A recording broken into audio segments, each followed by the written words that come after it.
દર્શક મિત્રો, એક ભારત ન્યૂઝ મીડિયામાં આપનું હાર્દિક સ્વાગત છે। 21 જૂન એટલે વિશ્વ યોગ દિવસ। સંત શ્રી નથુરામ બાપા જ્યોતિ વિદ્યાલય ખેડબ્રહ્મા મુકામે વિશ્વ યોગ દિનની ઉજવણી કરવામાં આવી।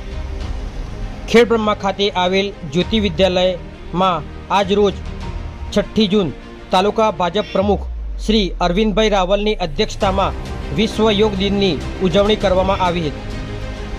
શાળાના તમામ બાળકોએ જુદા જુદા આસન, પ્રાણાયામ અને યોગ સંગીતમય સૂર્ય નમસ્કાર દ્વારા યોગ દિનની સાચા અર્થમાં ઉજવણી કરી હતી।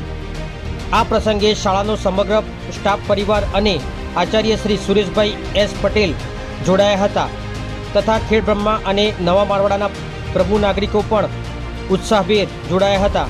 શાળાના સુપરવાઇઝર શ્રી રજનીકાંત વાલાએ સૌ લોકોનો આભાર વ્યક્ત કર્યો હતો। પત્રકાર વિશાલ ચૌહાણ, સાબરકાંઠા।